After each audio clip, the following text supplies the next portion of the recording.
Tens of billions of dollars have been made selling the death and destruction of gangster rap music. And while we think of the West Coast mostly when we think of gangster rap, it was also born in New York City, especially Southeast Queens, the home of more hip-hop icons than any place in America. From Run DMC and LL Cool J, Russell Simmons, Def Jam Records, Ja Rule, 50 Cent, the founders of FUBU Clothing, iconic video director Hype Williams, they all hail from the same little corner of Queens. And at the center of Queens hip-hop history is a man called Supreme.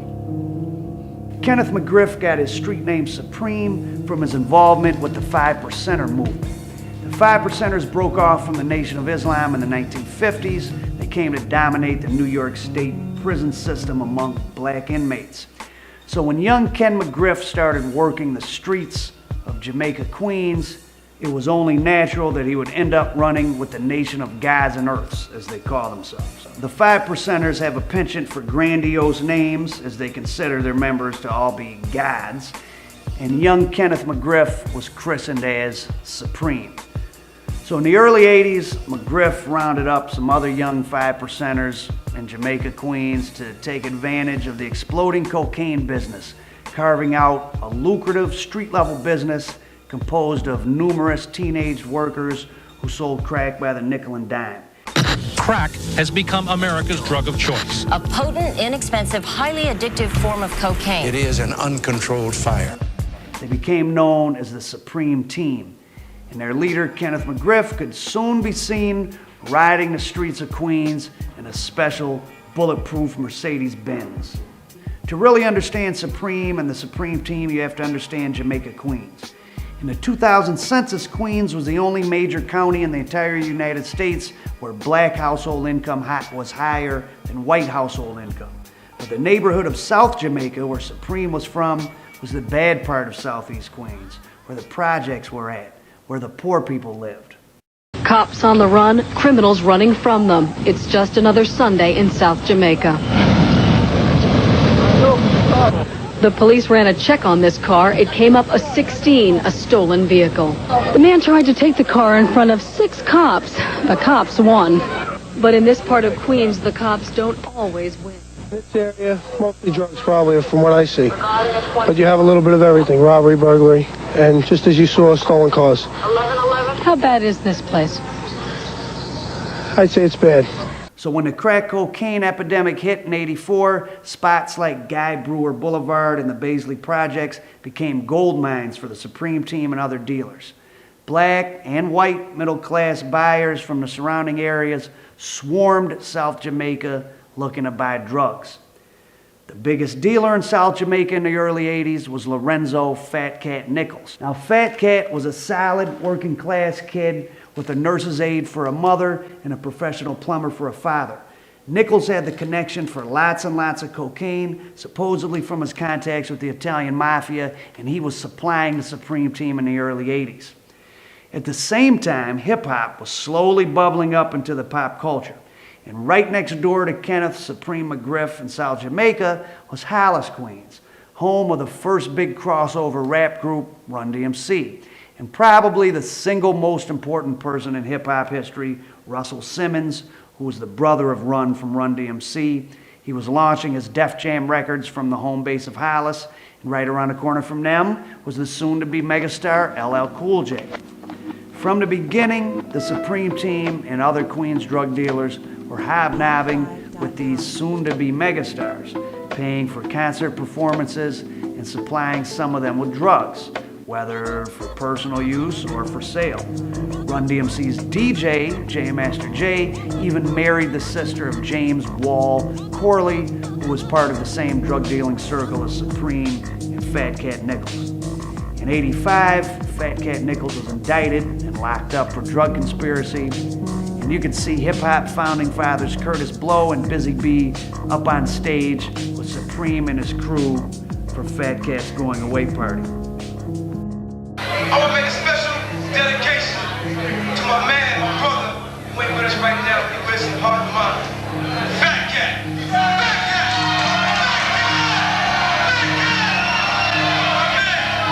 In 1987, the Supreme Team was at its peak. grossing up to supposedly $200,000 in a single day. Then they were hit with an indictment. Supreme McGriff somehow managed to escape with a relatively light 10-year sentence. In his absence, nephew Gerald Prince Miller took over the Supreme team and things took a violent turn. The feds claim the Supreme team was responsible for 8 murders in 1987 alone, though Supreme was never charged with any of those. Gerald Prince Miller, his nephew, was himself sent away for a short stretch in late '87. With both Supreme and Prince off the streets, the Supreme team was out of business for the time being. While the Supreme team was in a sort of hiatus, an event occurred in their old Southside turf that would mark the end of the golden age of crack dealing in Queens and America. A Queens grand jury is going to convene tomorrow to consider the case against 4 young men accused of executing rookie cop Edward Byrne. He was gunned down while guarding a witness in a drug case.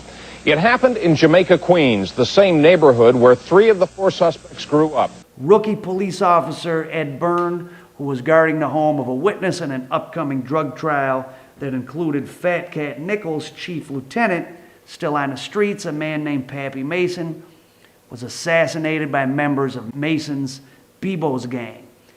I sat at my son's wake. Our streets could end up being as lawless as the streets of Bogota and Beirut.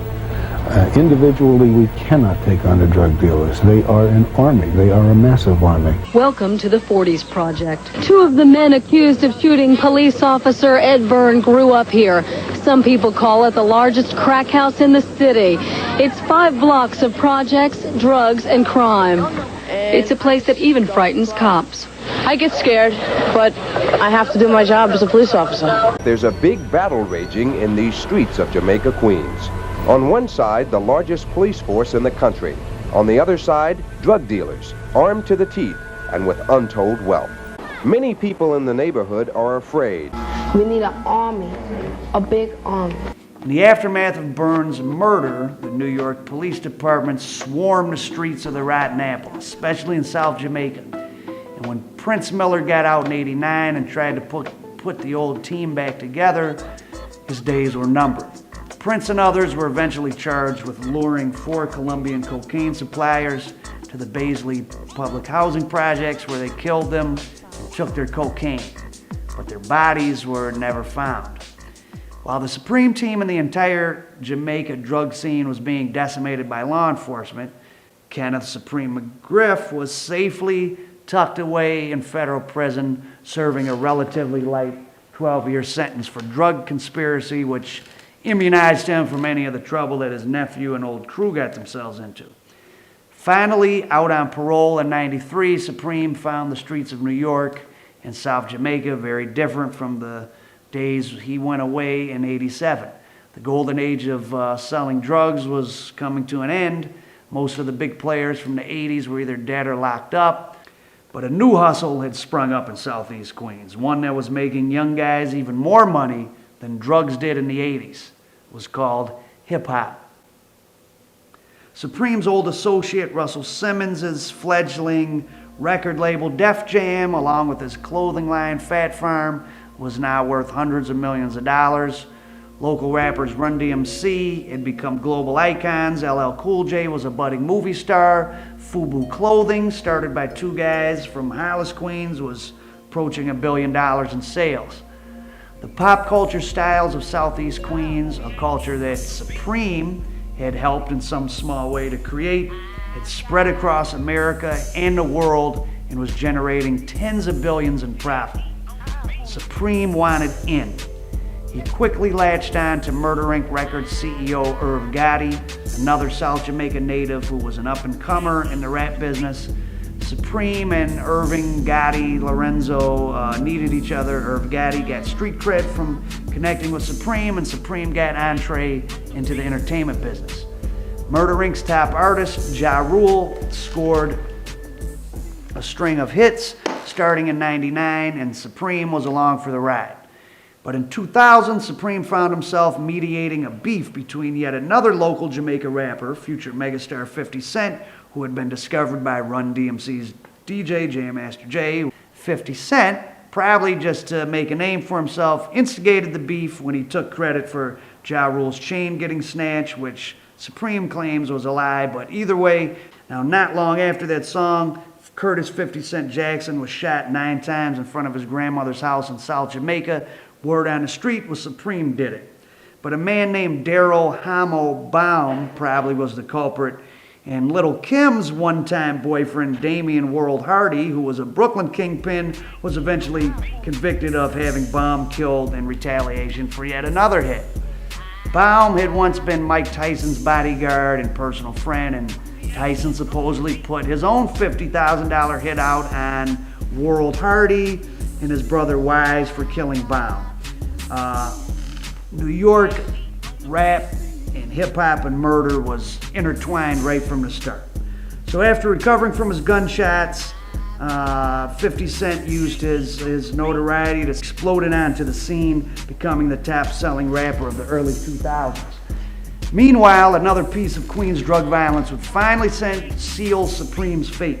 McGriff's old buddy from the Supreme Team days, a guy named Black Just, had been shot and killed by sometimes rapper and well-known Queens drug dealer, a guy named E Moneybags, right in front of Supreme's own eyes. He was very upset, to say the least, about witnessing one of his oldest friends being murdered right in front of him. In 2001, Supreme took revenge by hiring a hitman to kill E Moneybags and, unbelievably, having his underlings videotape the hit. In 2002, Queens legend Jam Master Jay was murdered in his studio by unknown assailants. Supreme was even a suspect in that case. He supposedly wanted revenge for Jam Master Jay signing 50 Cent. But to this day, no one has ever been charged in Jam Master Jay's murder. Meanwhile, Supreme's ventures in the entertainment business weren't bearing much fruit.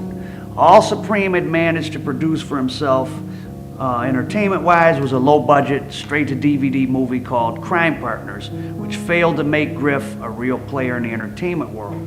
So, according to the DEA, Supreme had returned to the drug business, mainly running heroin to the Baltimore, Maryland area. After raiding several stash spots, the feds took Supreme into custody, and their prized piece of evidence was the videotape of E Moneybags' murder, which had been left laying around one of the stash spots. Irv Gotti and Murder Inc. were soon swept up by the federal probe, and Irving Lorenzo, aka Irv Gotti, along with his brother, were charged with money laundering for Supreme. Too bad for them, Supreme had been using Murder Inc. registered phones to transact some of his business. Irv Gotti and Murder Inc. were actually eventually found not guilty in a jury trial, but it was too late for Kenneth Suprem McGriff. In early 2007, McGriff was found guilty of paying hitmen, who testified against him, to commit 2 murders, including that of E Moneybags, along with drug and money laundering crimes, and he was sentenced to life in prison without the possibility of parole, just like his nephew Gerald Prince Miller. And that's the story of Supreme, currently serving life no parole in federal prison. But I thought it would be interesting to hear from somebody with a unique perspective, somebody who was friends with Supreme in federal prison. I went to prison in 1993 for an LSD conspiracy. I wasn't no Pablo Escobar type of dude, but for a teenager, I was doing decent-sized stuff. I was supplying 15 colleges in 5 states with LSD and marijuana. I was locked up in the feds for 21 years. I was in about 8 different federal prisons. I met a lot of people, a lot of convicts, a lot of gangsters, a lot of bank robbers. I started writing books in the mid-2000s. And through my books that I wrote mostly like on prison stuff and gangsters, I started meeting a lot more dudes. A lot of people were interested in my work. And eventually I met Kenneth Suprem McGriff at FCI Gilmer in 2004. When I met Supreme in 2004, I knew who he was. I didn't know all the implications of everything he had done and all his legendary status, but I heard about him. He was a big dude on the compound, and he knew who I was too. At that time, I'd been writing stuff for Don Diva and Feds magazine, and I had my first book out, Prison Stories, and he was really interested in the type of stuff that I was doing. So we started talking a lot, and I really got to know him, and I got to know his story, and he told me a lot of stuff about when he was out there with Irv Gotti and Murder Inc. and a lot of stuff about 50 Cent. But even when I used to ask Supreme about 50 Cent, you know, I mean, he didn't really have no problem with the kid. He thought the kid was a go-getter, you know, he was doing his stuff. But he didn't like it. You know, Supreme had 1 foot in the entertainment business, he had 1 foot in the streets, and 50 Cent was out there putting his name in the mix. You know, I was around Supreme personally, and what I found was he was like a real gentleman type of gangster. I mean, don't get it wrong, dude was gangster. He would handle his business as necessary, but he was really, you know, kind of laid back, you know, real diplomatic. You know, he wouldn't use his force or, you know, anything like that unless you forced his hand. You know, but don't get it fucked up. If you made the wrong move, Supreme's going to handle business. He's going to do what he has to do because he has all type of people that are going to do his bidding and do whatever he says. He's just a real magnetic, a real charismatic, a real intelligent type of dude. And really, when he speaks, it's like people listen because he doesn't really speak that much. So when he does say something, everybody's kind of like on the edge of their seat, like, okay, what did Supreme say? Supreme said this. And dudes are ready to enforce his orders like that. I used to walk the compound with Supreme a lot, and we would walk around, you know, and we'd be going here or there. You know, you only got 10 minutes to move, so you got to get to where you're going. And a lot of guys were always coming up to Supreme, and they wanted to talk to him. They wanted to, like, spit 16 verses at him or tell him about this idea or this book or this song that they had.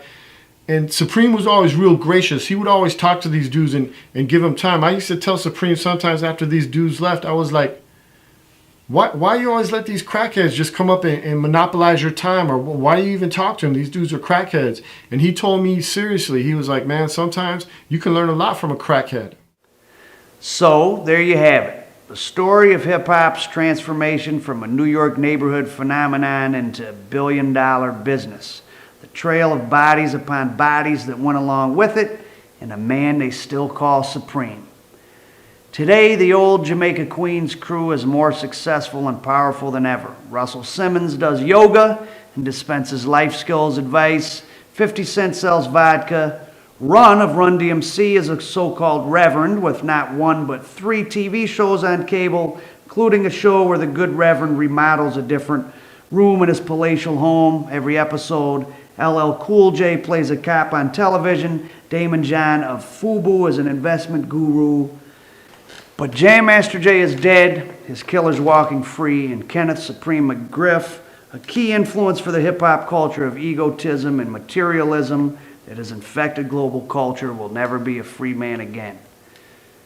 Supreme isn't a big guy, he wasn't known for violence, but from his days as a teenage leader in the 5 Percenters, to building the Supreme team into a drug-dealing machine, to insinuating himself into the world of chart-topping music, to still holding sway in federal prison, Supreme was feared, respected, and loved.